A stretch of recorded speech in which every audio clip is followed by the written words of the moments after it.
Bueno, estamos en contacto con Adriana Luso. Ella integra la Secretaría de Niñez, Adolescencia y Familia de la provincia de Santa Fe. Adriana, muy buenos días. Coméntame, en primer lugar, ¿cuál es tu cargo? Bueno, buenos días. Yo soy subsecretaria de Prevención en Salud y Trayectorias Educativas de la Secretaría de Niñez, del Ministerio de Desarrollo Social. Mi función en esta Secretaría de Niñez es algo nueva, se creó con esta nueva gestión, con la gestión del gobernador Perotti, y mi función acá es articular todo lo que tenga que ver con las políticas de niñez, con salud y con educación básicamente, aun cuando la articulación se da con otros sectores del Estado, pero básicamente es esa mi función. Me parece interesante esta transversalidad de distintas áreas porque en definitiva el objetivo es el mismo. Creo que hay que, digamos, potenciar todas las capacidades a la hora de dar respuesta a situaciones bastante particulares. Vamos a hablar de un tema que quizás no es grato, pero me parece que hay que conocerlo, hay que, como sociedad tenemos que participar. Bueno, tenemos que hablar de situaciones de abuso infantil, situaciones que se han dado en la costa, principalmente en Rincón, y me parece que dentro de todos los actores que tienen que estar presentes en la sociedad, el Estado cumple un papel importante, pero no solamente el Estado, sino otras instituciones. Y me parece que conocer un poco de qué manera vienen trabajando ustedes en la prevención, en el acompañamiento y, digamos, saber, conocer mejor la posibilidad que los chicos se expresen es fundamental. Sí, sí, sin dudas esto tiene que ver, las violencias tienen que ver con todo lo social. En principio, desde el Estado, la propuesta es trabajar intersectorialmente. Nadie puede solo. Nosotros, desde los distintos ministerios, se implementan distintas políticas para poder abordar esta problemática que es demasiado cruel. Se vulneran derechos muy importantes y se vulneran sujetos de derecho que están en pleno crecimiento y desarrollo. ¿Por qué digo sujetos de derecho y no digo niños, niñas y adolescentes? Porque en realidad es una de las premisas más importantes que tenemos que tener en cuenta. Son sujetos de derecho. Los que trabajamos con cualquiera de las áreas de las infancias, trabajamos con sujetos de derecho. Y como tales, y desde nuestro papel de adultos, entendemos que tenemos que acompañar las distintas etapas del crecimiento y desarrollo, sin imponer, que tenemos que escuchar, que tenemos que aprender a escuchar. Y ese es uno de los aspectos que se trabajan intersectorialmente. Desde educación, la educación sexual integral, la ESI, tan discutida, tan vapuleada por distintos sectores de la sociedad, es una de las grandes necesidades que tenemos que aceptar, porque la ESI está. Hay una ley nacional, en algún momento tendremos una ley provincial, y es uno de los primeros eslabones que nos van a conectar con la prevención, pero más allá de la prevención, nos van a conectar con la realidad. ¿Por qué digo esto? Porque nos van a conectar con la etapa del crecimiento y desarrollo que está viviendo cada niño, niña o adolescente en su periodo de escolarización, y vamos a compartir con ellos esta construcción. Se construye, la sexualidad se construye, la sexualidad no es sexo solamente, el sexo es una parte más cuando hablamos de educación sexual integral, pero necesitamos acompañar a estas infancias para que se construyan, para que se conozcan, para que sean independientes, para que puedan ellos mismos o ellas mismas, cuando tienen que enfrentar situaciones de vulnerabilidad, aprender a decir no, poder comunicarse. Y ese es el otro aspecto, la escucha que tenemos que hacer los adultos para acompañar estas etapas. Y se llama escucha activa, sin juzgar, sin preguntar. Tenemos que escuchar, tenemos que aprender a escuchar. Eso también lo trabajamos con educación. También trabajamos con el área de salud. Para abordar las violencias, tenemos que trabajar conjuntamente y articularnos con salud. Sin olvidarnos y teniendo en cuenta que el maltrato infantil, es una cuestión básicamente de salud pública. Estamos vulnerando derechos y estamos vulnerando aspectos de la salud que tendremos que aprender, primero escuchar, después cómo abordarlos, cómo acompañar para que podamos rehabilitarnos. ¿Cuál es el objetivo de trabajar articuladamente e intersectorialmente? Que ese sujeto de derechos vulnerado pueda llegar a tener una adultez. Podríamos llamarla, entre comillas, normal o medianamente sana. Son muchos los derechos que se vulneran a través de las violencias. Muchísimos. Muchos los derechos que se vulneran a través del abuso sexual. Entonces, desde el Estado estamos trabajando articuladamente. ¿Es fácil? No es fácil. Porque tenemos que ponernos de acuerdo. Pero sí, básicamente estamos de acuerdo en que tenemos que acompañar a las infancias. Entonces, de esa manera estamos planteando el trabajo.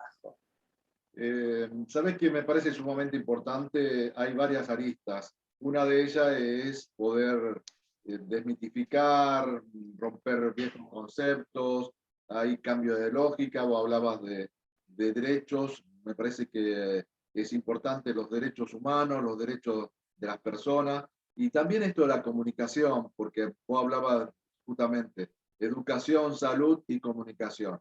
Y hay temas que tienen que dejar de ser tabú. La sexualidad existe desde que nacemos hasta que nos morimos, forma parte de nuestra vida íntegra. Y hubo muchas cuestiones que hubo dudas a partir de cuestiones religiosas, y me parece que el Estado tiene que imponer las normas, las actitudes de facilitar las herramientas que todos puedan utilizarlas, y sobre todo en esto que es tan importante, la prevención y el acompañamiento y saber escuchar, como vos bien decías. Sí, sí, sin dudas. De todos modos, a ver, el marco legal lo tenemos. Arrancamos y podemos nombrar la Convención de los Derechos del Niño, que tiene rango constitucional. Nosotros tenemos una ley nacional de protección integral de derechos, tenemos una ley provincial de protección integral de derechos. Tenemos, el marco legal está puesto. El tema es que a mí me parece que cuando nosotros hablamos de violencias tenemos que empezar por interpelarnos a nosotros mismos, a nuestras propias violencias. Cuando hablamos de maltrato también tenemos que interpelarnos a nosotros mismos. Cuando charlamos, cuando intercambiamos saberes con distintas personas, con distintos sectores, el primer consejo para empezar a hablar de maltrato y de violencia es dejar ver cuál es nuestra propia violencia. Socialmente nos cuesta escuchar, nos cuesta, por eso no podemos acompañar. Nunca, jamás tenemos que dudar de la palabra de un niño, niña o adolescente, jamás. Esa es la primera premisa. Yo te creo no es un eslogan publicitario. Yo te creo tiene que ser una cuestión de conciencia. En principio te creo, te escucho y empiezo a acompañarte. Es muy, muy difícil y esto puede ser consultado con distintos profesionales. No puede un niño o una niña o un adolescente inventar una situación de abuso. Es imposible que la invente. Aún viendo películas, hay un hecho que es tomado como ejemplo muchas veces. Muchas veces los niños abren la puerta de la habitación del dormitorio de sus padres están teniendo relaciones sexuales. Un niño, hablemos de niños de hasta 10 años, aún con la mejor de las imaginaciones que tenga, no va a entender qué está pasando. Nunca lo vivió, nadie se lo explicó. No puede alguien a quien vulneran sus derechos a ese nivel, un niño que es abusado, no puede inventar una situación. Ahí se cortó el audio, Adriana. Vos hablabas que no se puede, los niños no pueden inventar, y me parece fundamental. ¿Me estás escuchando ahora? ¿Me escuchás? Sí, ahora sí. Ahora sí. Ahí te estoy escuchando. Retomamos eso porque me hablabas que los chicos no pueden inventar porque hay una práctica que no las conocen, pero también hay otro elemento que creo que también tenemos que ponerlo en juego, que muchas veces la vulneración de los niños o el abuso o la violencia que se ejerce sobre ellos se ejercen dentro de un marco de la familia o el grupo cercano a ellos. Y bueno, también esto nos tiene que interpelar como sociedad, el vecino, el familiar, el amigo, de vivir situaciones que nos parezcan raras. Tenemos que también comprometernos. Y también hay otra cuestión que me parece también fundamental, y es capacitar. Vos hablabas justamente que hoy por hoy las leyes están, pero me parece que hay que seguir trabajando la ley Micaela, la policía tiene que estar más familiarizada con estos temas, hay también normativas en el MPA, en el Ministerio Público de la Acusación, hay fiscales eh, dedicados a estos temas. Me parece que tenemos que seguir trabajando como sociedad para brindar toda esta batería de elementos a la hora de prevenir estos hechos.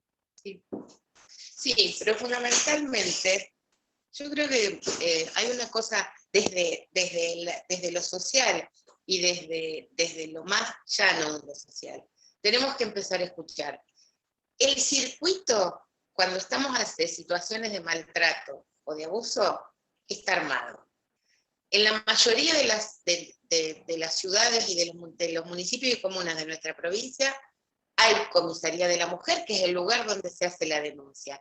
Y si no hay comisaría de la mujer, en seguridad están trabajando, capacitando a los agentes para que puedan tomar las denuncias. Nosotros, desde niñez, el año pasado recorrimos terminamos de recorrer este año algunos de los departamentos que nos quedaron. Estuvimos en todos los departamentos de la provincia, con los municipios y comunas, con los servicios locales, y hablamos de este tema. Y vamos acompañando todo este proceso. Y una de las cosas que tienen claras en los distintos lugares, y estamos hablando de una provincia tan extensa, tan larga, pero sí hay una cosa que hay clara en este circuito, que hay que hacer la denuncia. Todos somos responsables.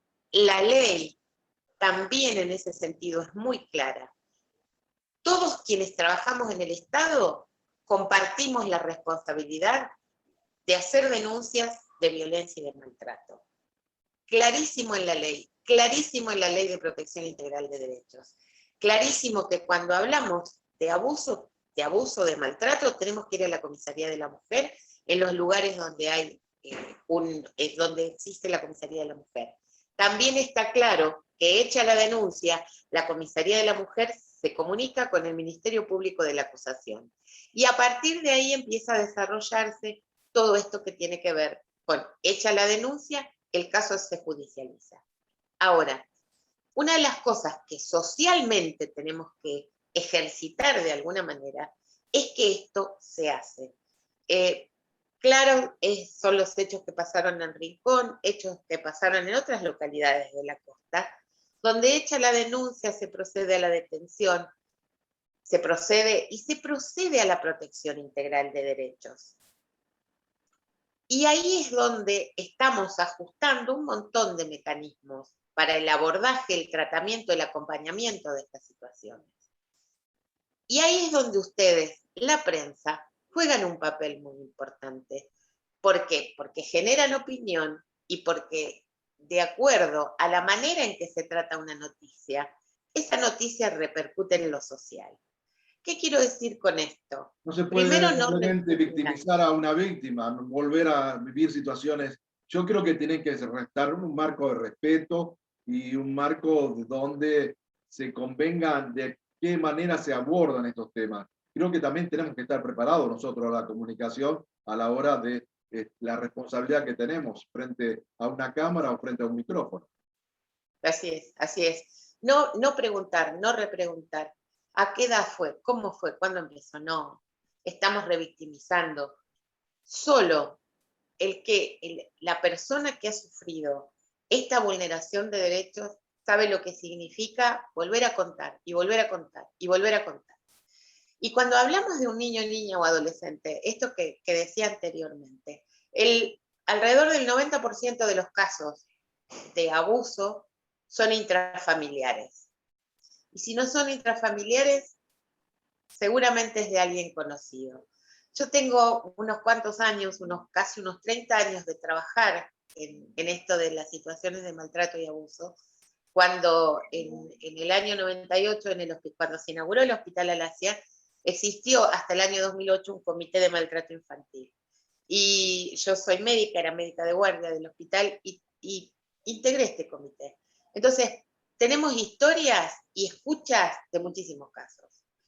Y sí, Adriana, para ir podemos dar cerrando, me fe. parece sumamente importante que también el público, la sociedad, la comunidad esté al Exacto. tanto de qué manera se viene trabajando por parte del Estado, porque es una de las instituciones. Y también tenemos que reforzar el tema de la confianza en la justicia, porque no se puede actuar de mano propia, el valor simbólico de la justicia, tenemos que seguir confiándolo, pero también tenemos que reforzarlo en nuestras prácticas cotidianas. Y bueno, Así es. charlar contigo en esta última etapa, en esta última parte del programa, para una reflexión final, porque creo que tenemos que tener empatía principalmente, saber el dolor del otro para realmente colaborar y ser partícipe de los cambios que son necesarios en las sociedades. Sí, pero es esto, es escuchar, es creer, es el yo te creo de verdad, y es acompañar conociendo estos mecanismos, sabiendo que la policía nos va a dar la seguridad de recibir la denuncia, que la justicia va a empezar a actuar sobre estos casos. A ver, chiquito y cortito, con el caso tan conocido y que se hizo tan público de Rincón, los responsables están presos. La justicia actuó, está actuando, va a haber un juicio, tiene que desarrollarse como deba desarrollarse. Lo importante es que acompañemos a las víctimas, que no revictimicemos, que respetemos el dolor y que respetemos todo esto que están haciendo por recuperarse. Y el respeto viene desde esto, desde que si se organiza una marcha, que sea una marcha pacífica, desde no opinar todo el tiempo sobre lo que no se sabe. Los mecanismos están articulándose para que podamos conectarnos, y digo esto a través de conversatorios con las instituciones. Es una de las cosas que estamos programando para hacer próximamente. Sentarnos con las instituciones a hablar de este tema. Esto es lo que les estamos ofreciendo desde Niñez, con muchísimo gusto, sobre todo porque el interés superior del niño es lo más importante. De esos niños que en algún momento fueron vulnerados y hoy son mayores de edad y a quienes también vamos a acompañar. Construir una ciudadanía mucho más sana, creo que eso en definitiva es el mensaje. Doctora, te agradezco infinitamente tu buena predisposición, tu tiempo, y seguramente seguiremos charlando porque son temas que nos debemos y darle el marco de seriedad y el marco de compromiso que tenemos que tener todos a la hora de evitar estas situaciones, pero a partir del compromiso. Creo que eso es lo más importante. Bueno, Bárbaro, muchas gracias. Gracias. Hay